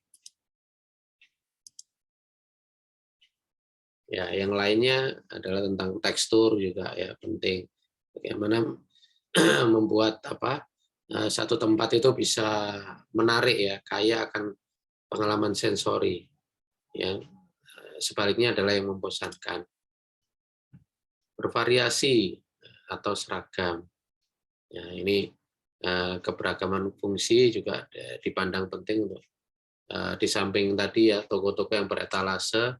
Tapi kalau semuanya di monopoli oleh satu retailer, ya itu bukan hal yang baik juga ya. Ya barangnya yang dipajang itu saja mungkin begitu. Nah, ini juga ya vertikal atau horizontal. Jadi ini yang lebih diutamakan seharusnya adalah membuat yang vertikal daripada yang horizontal. Ya, Anda bisa bayangkan ya, atau bisa menilai dari dua gambar ini kira-kira mana yang kelihatan jaraknya lebih pendek dari yang ada kolom-kolom vertikal atau yang tidak ada kolom-kolom vertikalnya ini. Mana kira-kira yang ada kolom vertikal, Pak. Nah, jadi kelihatan pendek ya jaraknya. Nah, kalau tanpa kolom-kolom vertikal ini kelihatannya jauh sekali.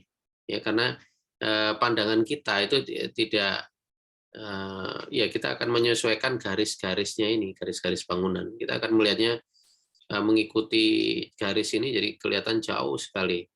Ya, tapi kalau diberikan elemen-elemen vertikal seperti ini, pandangan kita dibagi. Ya, jadi kita tidak melihatnya secara garis lurus horizontal, tapi pandangan kita dibagi. Jadi kelihatannya dia menjadi lebih pendek jaraknya, ya dengan deretan kolom-kolom atau deretan elemen vertikal seperti ini. Nah, ya ini tentunya ini tidak bisa berpengaruh pada Anda sebagai arsitek, tidak bisa berpengaruh langsung nantinya ya kalau kalian menjadi arsitek itu ya karena tentunya ini akan dihadapkan pada masing-masing ya pemilik lahan gitu, bagaimana keputusan mereka ya. Tapi nantinya kalau kalian sebagai urban designer, kalian bisa memberikan atau membuat semacam guidance ya untuk para pemilik lahan itu. Jadi kalau kalian para pemilik lahan jika ingin mendirikan bangunan seharusnya mengikuti guidance ini. Bagaimana supaya membuat ruang kota itu bisa menjadi lebih menarik ya. Karena ini guidance yang sudah tentunya sudah dikumpulkan ya oleh para urban designer itu bagaimana cara membuat jalanan kota itu menjadi lebih menarik, lebih banyak orang untuk mau berada di ruang kotanya itu, ruang di antara bangunan itu. Ya karena kalau tidak ya sudah ya ruang di antara kota itu ya akan dikuasai oleh kendaraan bermotor ya atau menjadi tidak nyaman untuk digunakan untuk pejalan kaki ya, untuk pedestrian. Nah, ini contoh-contohnya bagaimana ruang-ruang kota ya, baik itu di luar negeri maupun di Indonesia sendiri ya, kita punya yang khas ya. Ini yang sering dikunjungi turis-turis dari luar. Ada yang tahu apa namanya ini? Lingkungan apa? Di Indonesia yang dimana orang itu bisa leluasa berinteraksi sosial. Ya, ini mirip ya dengan seperti yang di lingkungan-lingkungan ini. Mungkin ya, tapi kalau di sana mungkin jarang orang berinteraksi di luar. Ya, ini lingkungan kampung ya. Nah, itu yang menjadi kebanggaan kita. Ini biasanya para turis itu atau ya peneliti dari luar negeri itu kalau datang ke sini itu ingin melihat kondisi ini ya. ketika ingin membandingkan bagaimana sih kondisi kota yang ada di Indonesia, bagaimana orang itu bisa saling berkegiatan sosial yang positif di dalam ruang yang mungkin kalau menurut orang Barat itu tidak memenuhi standar bagi mereka ya, yang ukuran ruang-ruangnya mungkin sempit begitu. Ya, tapi memang ini ya yang budaya yang kita perlu jaga. Nah, ini apa hubungannya ini? Oke, ini mungkin istilah-istilah saja yang perlu kalian tahu. Ya, seperti ini ya, pedestrian street atau street mall ya, pedestrian mall tadi menyebutnya.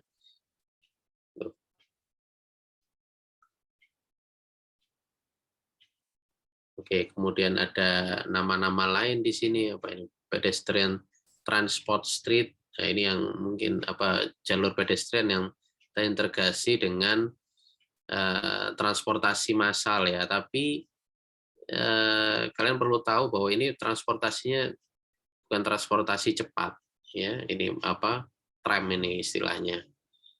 Tram listrik. Ya, ini memang ditujukan untuk kenyamanan orang untuk berjalan kaki ya. Itu. Jadi ada yang terintegrasi memang dengan ini public transport street yang menyebutnya, tapi transportnya ini tidak cepat ya. Kemudian pedestrian priority street. Ya, ini contohnya ya. Kemudian bagaimana ruang-ruangnya itu kalau dibuat secara seksional ya. Kalau boulevard itu dicirikan dengan adanya ini pepohonan yang berada di tengah-tengah pedestrian, yaitu disebut sebagai boulevard ya, atau jalan yang ya dia memiliki ini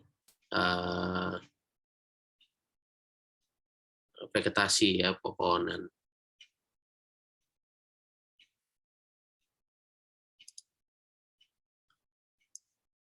Ya, ini juga penting untuk kalian ketahui ya tentang hierarki ruang luar. Jadi ruang luar itu juga bisa dirancang dengan memiliki urut-urutan. Ya, ilustrasi sederhananya seperti ini. Bagaimana kalian bisa membatasi satu ruang, ya ini ya hanya ditandai dengan material yang sama ya untuk alas, untuk lantainya ini. Jadi kemudian bisa dibatasi dengan pagar yang sedang, kemudian dibatasi juga dengan tiang lampu, dibatasi lebih tinggi lagi yang dindingnya ditinggikan lagi, berarti dia secara hierarki dia lebih katakanlah lebih private gitu ya, lebih private lagi. Ya, jadi ini bagaimana cara menunjukkan hierarki ruang luar ya. Kalian bisa menggunakan beberapa elemen untuk menandai seberapa penting atau seberapa khususnya ya satu ruang luar itu. Ya, contohnya ini penerapannya seperti di Rockefeller Center dan Washington Square. Nah, ini lantai sebagai batas ruang luar itu bisa dipermainkan tinggi rendahnya untuk mendapatkan pengaturan hierarki. Ya, jadi dia mempermainkan ketinggiannya saja ya, itu untuk mendapatkan hierarki ruang.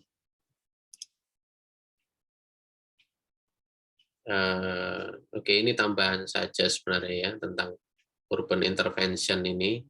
Jadi bagaimana ruang publik itu bisa dibuat lebih menarik. Tapi ini maksudnya ya urban intervention ini adalah yang dilakukan oleh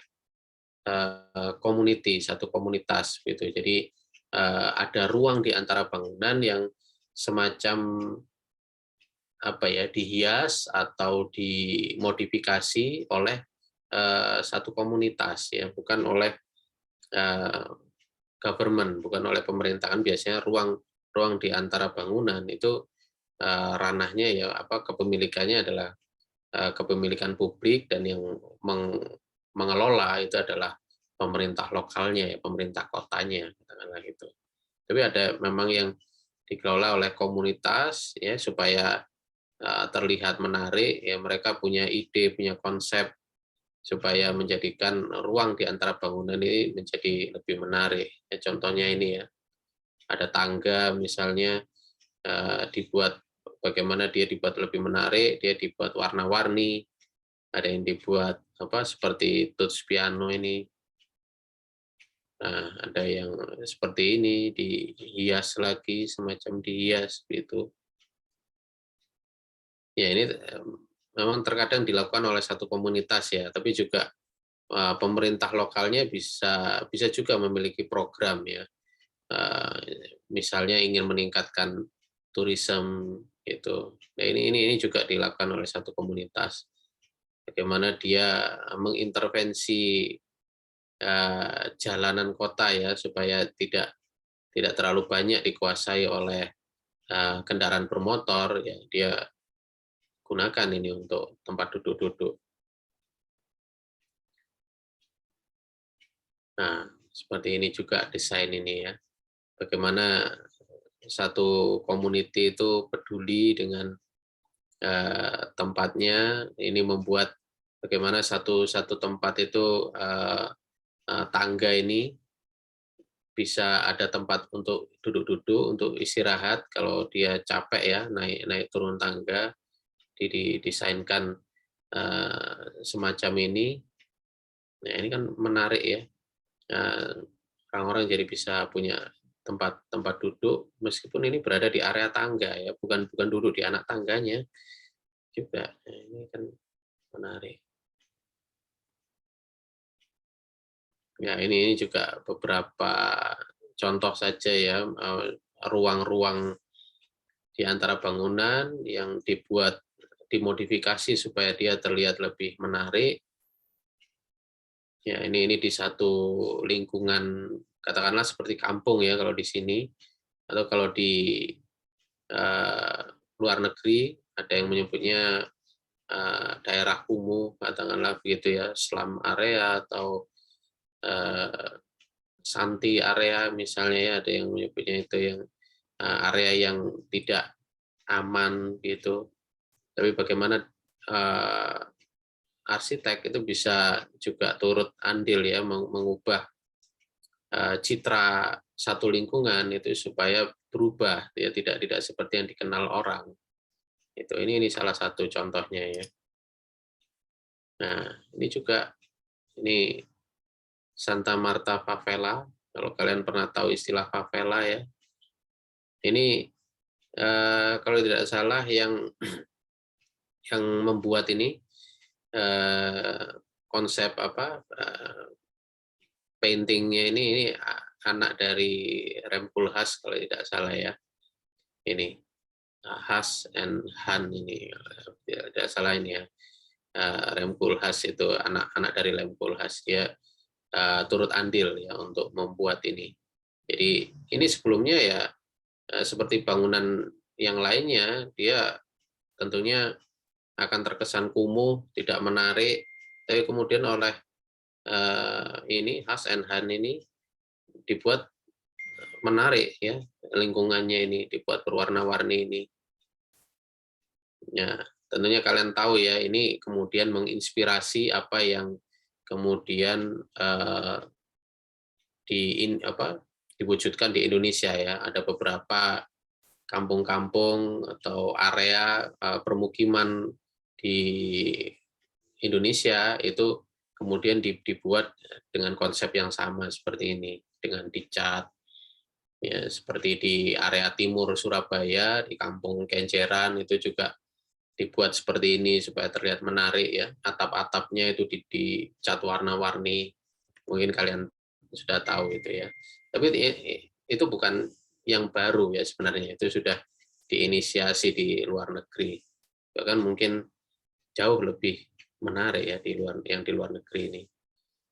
Ya kalau tidak salah, kalau kalian ingin tahu ya Santa Marta Favela painting ini sampai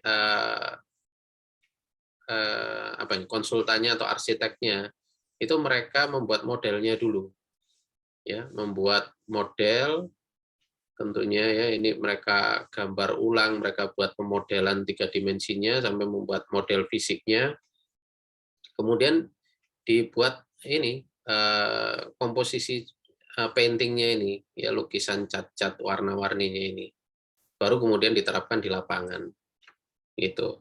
Ya, jadi tidak kemudian langsung diinisiasi di lapangan, enggak, ya. Mereka sampai membuat pemodelannya dulu, area mana yang akan diwarna ini, seluas apa yang akan diwarna merah, warna pink, biru, hijau, kuning, ya.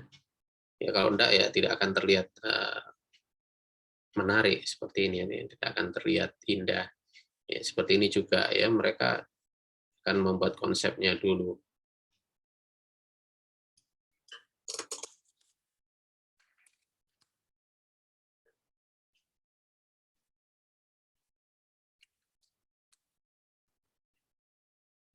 Oke.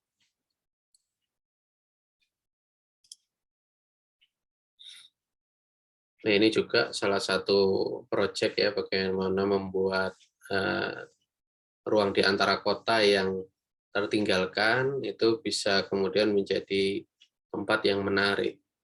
Ya, ini memang lahan yang apa ya, bisa dibilang ya lahan yang punya pemerintah ya, tidak dimiliki oleh pribadi.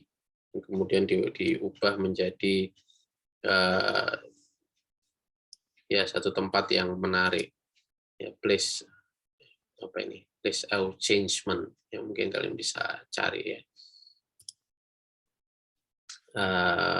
Oke, ini juga bagaimana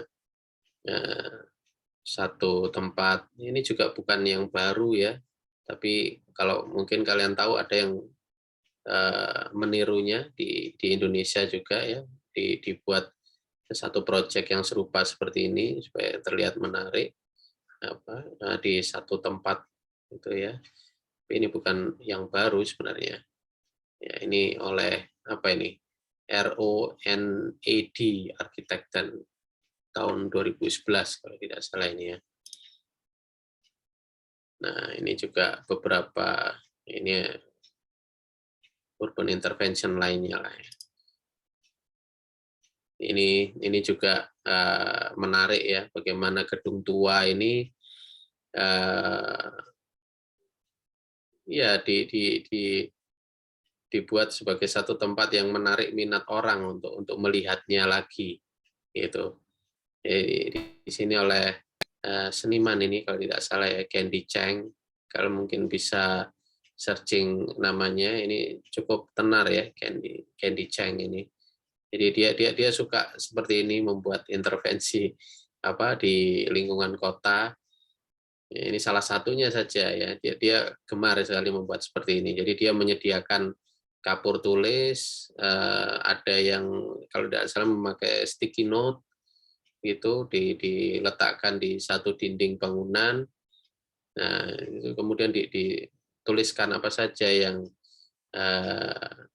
ingin ini ya, ingin dituliskan oleh orang-orang yang lewat di bangunan ini. Jadi ini before I die, ini maksudnya ini bukan untuk bangunan tuanya ya, memang ya untuk orang-orang yang berjalan kaki di sana gitu. Jadi di sini kan ada tulisan ini kalau tidak salah ini, before I die I want to. Nah, itu akan ditulis yang macam-macam gitu ya, yang lucu-lucu tentunya. Oke, ini cukup di situ penyampaian materi oleh saya. Apakah ada pertanyaan? Ya, biasanya kan saya menawarkan ya, atau dosen-dosen kan menawarkan seperti itu kalau materi sudah selesai. Apa ada pertanyaan?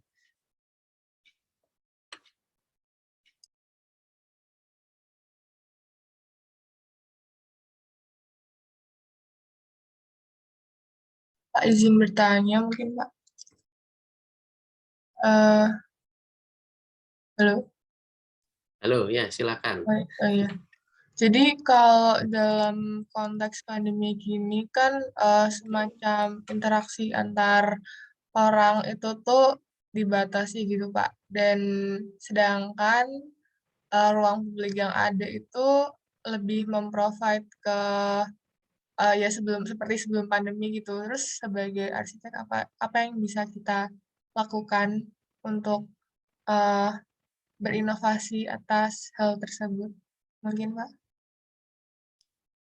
Iya, itu Bagaimana pertanyaan saya. tadi? Ruangan yang diprivatisasi mungkin gitu ya? Ah, enggak, Pak. Jadi dalam konteks pandemi ini kan secara tidak mau tuh ruang antar manusia tuh melonggar, tidak seperti dahulu yang hanya Oh, 1 meter atau gimana gitu, itu Pak. oke. Terus dalam ini kan banyak banyak sekali ruang publik existing yang memang sebenarnya mereka tuh memprovide-nya dalam close interaction gitu. Terus apa sih yang bisa kita lakukan buat me- menjawab hal tersebut gitu, Pak? Ya, Ya, itu pertanyaan iya, saya. iya, iya. Oke. Ah, gimana ya? Ya banyak sekali ini negara-negara, mungkin negara-negara maju ya yang mencoba untuk menjawab itu, membuat guidance dan semacamnya, bagaimana kita menghadapi kondisi pandemi, bagaimana ketika kita harus berada di ruang publik harus seperti apa, dan apakah ruang publik itu akan berubah. Tapi menurut saya pribadi, ya saya memang tidak mengikuti bagaimana apa ya alurnya ya, alur perkembangan ke depan itu. Karena kalau saya searching, biasanya saya searching di internet tentang bagaimana kondisi ruang publik pasca COVID gitu. Itu memang secara global mungkin sama ya, bagaimana menyediakan apa tempat, menjaga jarak, menyediakan tempat untuk mencuci tangan seperti itu. Saya rasa sama semua itu. Tapi yang saya yakini secara pribadi ya, kalau pandemi ini itu ya minimal apa ya, semua orang sudah divaksin, ya mungkin akan beraktivitas yang sama lagi, ya, yang akan beraktivitas yang sama lagi ya. Orang mungkin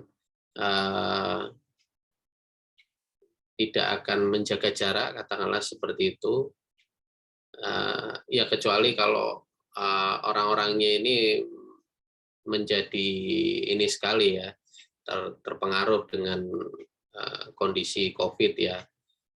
Itu mungkin mereka melihat bahwa COVID ini bisa menimbulkan kematian, katakanlah begitu. Kemudian mereka menjaga dirinya sendiri supaya punya jarak dengan orang lain. Tapi saya rasa secara ini sama saja itu maksudnya aktivitas manusia ya yang berada di ruang publik ketika semua sudah divaksin, katakanlah begitu, mereka mungkin ya sudah, saya sudah divaksin, ini teman saya sudah divaksin, yang lain mungkin juga sudah divaksin, ya kenapa harus memakai masker misalnya gitu. Ya bisa aja. Saya meyakini seperti itu ya secara pribadi. Mungkin tidak akan berubah. Jadi ya balik lagi ya. Bahkan kalau mungkin kalian melihat di luar negeri ya, seperti gerakan-gerakan gelombang-gelombang yang mereka tidak ingin divaksin. Kemudian seperti di Perancis itu ada gerakan yang menentang paspor bervaksin untuk orang yang bervaksin, itu kan ditentang ya. Jadi bahkan di Perancis itu kan mereka merasa bahwa vaksin itu hak pribadi, tidak perlu ikut vaksin dan tidak perlu harus dimasukkan sebagai syarat untuk punya paspor gitu. Ya itu memang yang terjadi ya. Dan mungkin mereka akan lambat laun akan sadar bahwa memang harus mengikuti vaksinasi gitu. Ya, tapi ya saya merasa masih akan sama ya. Jadi akan kembali lagi mau bagaimana lagi ya? Apakah kemudian ruangnya akan direspon dengan mendesain ruang yang lebih besar katakanlah gitu untuk menjaga jarak? Saya rasa tidak. Ya.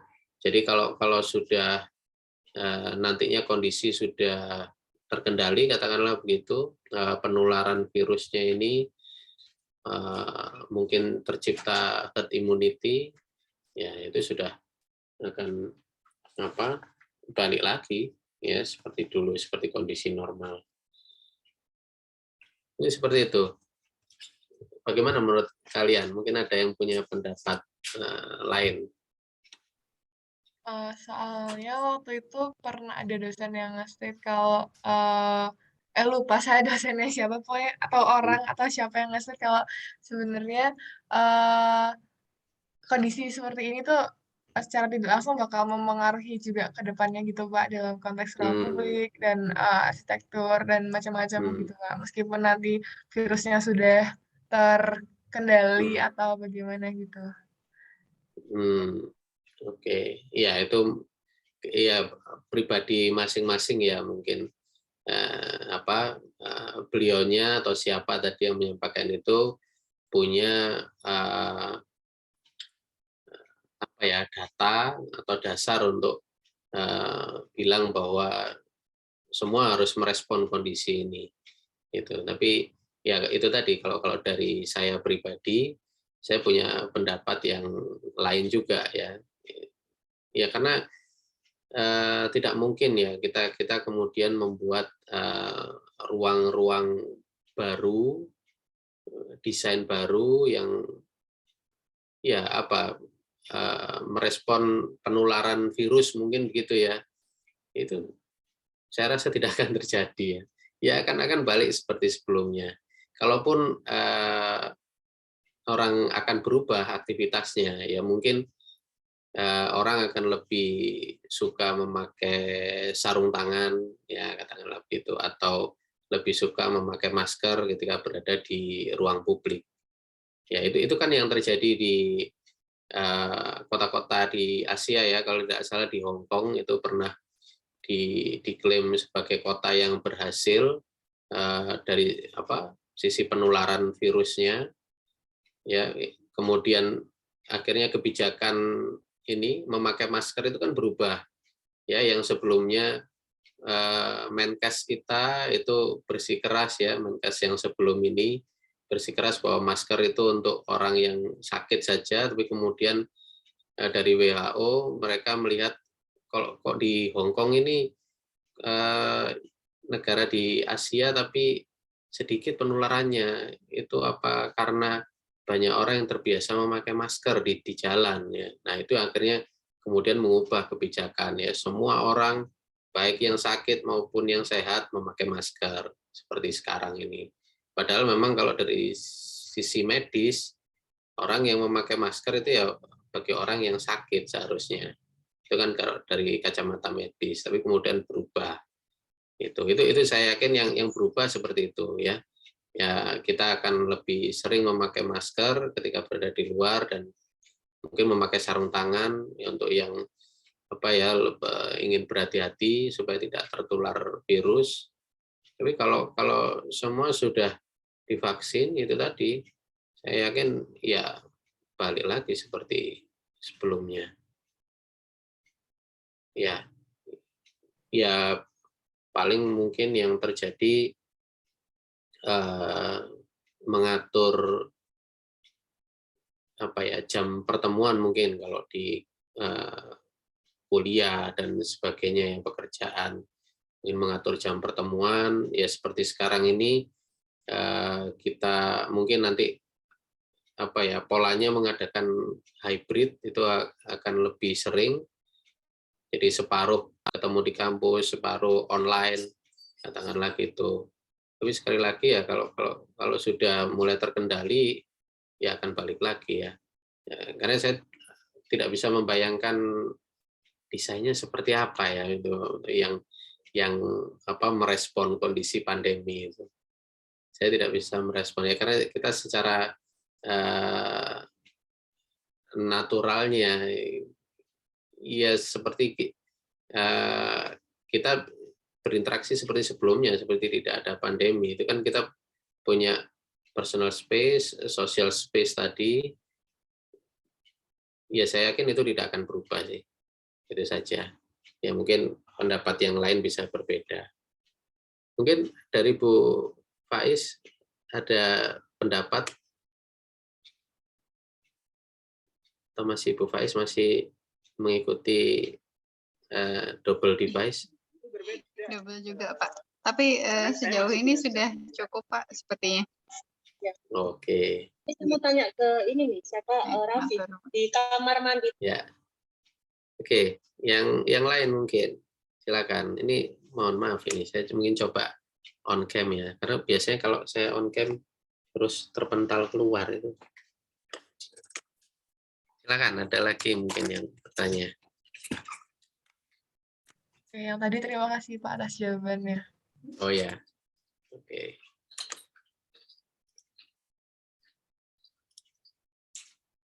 Silakan.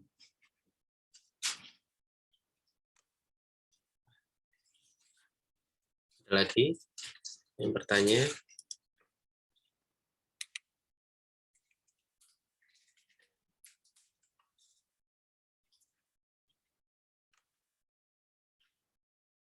Atau mungkin ada yang punya pendapat? Oh, ya, saya punya pendapat. Ya akan berubah, Pak. Akan banyak desain baru yang merespon pandemi.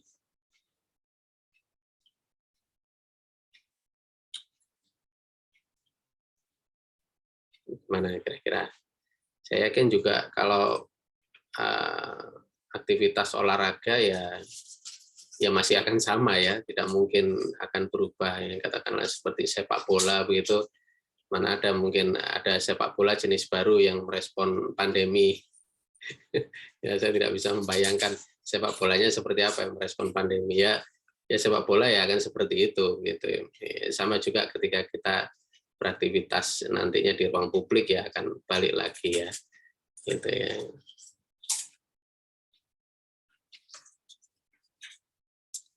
Ayo, sudah? Tidak ada yang ini bertanya atau punya pendapat? Kok senyum-senyum aja ini? Ada apa ini? Saya ini.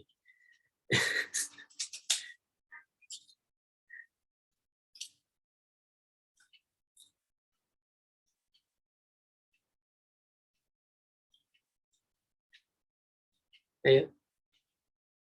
Tidak apa-apa senyum-senyum, masalah senyum-senyum langsung di off cam gitu. Ya. Belum ada pertanyaan, Pak, karena Udah. tadi tidak bergabung dari awal jadi masih bingung. Oh iya, Ima baru bergabung jam berapa tadi? Jam 2 ya? 2:30 malam, Pak. 2:30 ya ampun kasihan. Ya, biasa Pak, molor. Iya, wah padahal informasi tadi yang tentang personal space itu sudah di awal-awal udah lewat ya. Itu. Ya nanti ya akan saya share lah di classroom ya materinya ini. Ya, ada pertanyaan? Mungkin bukan pertanyaan sih Pak, tapi sedikit tanggapan mengenai materi yang mungkin di awal yang tentang perilaku, karena kebetulan saya juga ambil mata kuliah pilihan perilaku. Ternyata yang tadi dijelaskan itu mirip sama apa yang sempat dijelaskan di mata kuliah arsitektur dan perilaku mengenai yang personal space, privacy, teritori itu. Seperti itu. Double informasi berarti ya. Siapa dosennya yang menjelaskan itu? Bu Kirami dan Bu Sarah Pak kalau untuk pertemuan-pertemuan sebelumnya. Oke. Persis informasinya. Mungkin malah agak lebih jelas yang di sini Pak, karena kalau yang di mata kuliah arsitektur perilaku itu pertama menggunakan bahasa Inggris juga Pak, jadi dan dari buku gitu. Jadi kurang menyasar ke contoh penerapannya di arsitektur gitu, Pak. Tapi kalau di sini langsung kayak ada contoh bentuk penerapannya itu bagaimana. Jadi agak lebih bisa dipahami. Oke, ya alhamdulillah lah kalau di sini lebih lengkap ya. Ya kalau bahasa Inggris kan saya yakin semua mengerti ya bahasa Inggris. Ya memang susah juga kalau kemudian mendengarkan dalam bahasa Inggris ya, dan tidak ada subtitlenya begitu. Ya, oke.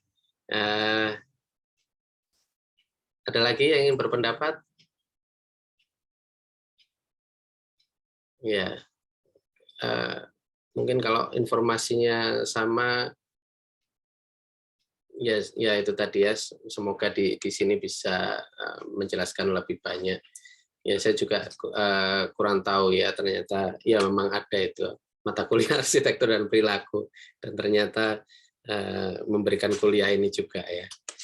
Oke. Ya ini bahan kuliahnya juga sebenarnya sudah saya miliki lama ya. Kalau tadi kalian pernah melihat di sectionnya ada perancangan ruang luar, itu memang ya ini materi ini pernah saya sampaikan di mata kuliah itu. Jadi sebelum mata kuliah ini bernama ruang luar, itu bernama perancangan ruang luar. Ya itu mata kuliah pilihan juga ya. Tapi karena dalam kesepakatan kurikulum itu tidak boleh ada nama perancangan untuk mata kuliah yang sifatnya teoritis, karena yang perancangan itu seharusnya hanya untuk yang studio. Nah, akhirnya mata kuliahnya ini diambil kata perancangannya. Ya seperti juga perancangan tapak itu ya, itu juga seharusnya dalam bentuk studio gitu. Kalau perancangan tapak itu jadi memang ada sisi perancangan, ada tugas merancangnya ya. Ini kemudian ini jadi mata kuliah namanya ruang luar saja. Oke, ada lagi yang ingin bertanya? Saya ulangi lagi.